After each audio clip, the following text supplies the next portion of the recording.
राधे राधे। माँ जगदम्ब हम सभी पर अपना आशीर्वाद हमेशा बनाए रखें, ऐसी मैं शुभकामना करती हूँ। माँ की नवरात्रि पूर्ण हो चुके हैं और माता रानी के इन नवरात्रों में सभी भक्तजनों ने पूर्ण श्रद्धा भाव के साथ माँ की भक्ति की, आराधना की और नवरात्रि के पहले दिन कलश स्थापना के समय ज्वारे या खेतरी बोने का जो विधान है, 9 दिनों तक उन्हें सींचा जाता है। हरे भरे ज्वारे सुख समृद्धि सौभाग्य का प्रतीक माने गए हैं। नवरात्रि के बाद इन ज्वारों का क्या करना चाहिए, क्योंकि देखा गया है कि बहुत से लोग इन्हें जल प्रवाह करते हैं और कुछ लोग किसी मंदिर या वृक्ष के नीचे इधर उधर रख देते हैं। 9 दिनों तक जिनकी देवी स्वरूप में पूजन किया जाता है, बाद में उन्हें इधर उधर डालकर उनका निरादर किया जाता है। तो इन खेतरी का हमें क्या करना चाहिए?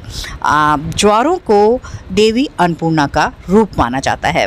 कहा जाता है कि सृष्टि के प्रारंभ में स्वयं ब्रह्मा जी ने जौ की उत्पत्ति की थी।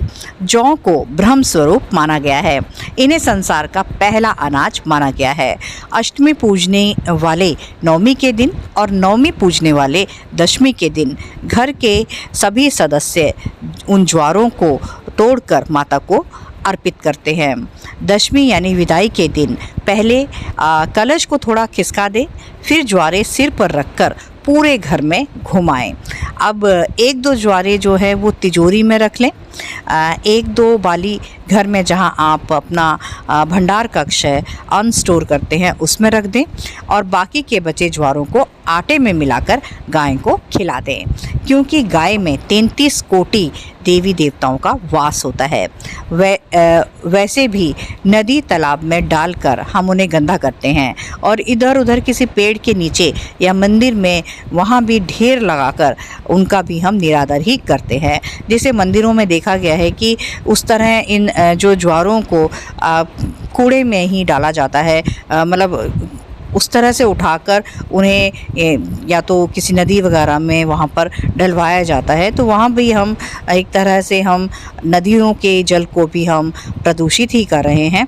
तो ऐसा करना भी मुझे तो ठीक नहीं लगता है और हमें ऐसा भूल कर भी नहीं करना चाहिए। इससे माता अन्नपूर्णा का अपमान होता है। तो इस बार से हम सभी सुख सौभाग्य के प्रतीक इन ज्वारों खेतरी का नवरात्रि के दिनों में जैसे जिस भाव से पूजन कर रहे थे, उसी भाव से इनका विसर्जन भी पूर्ण श्रद्धा भाव से करेंगे। माँ जगदम्ब हम सभी पर अपना आशीर्वाद हमेशा बनाए रखें। हरि ओम तत्सत। जय जय श्री राधे।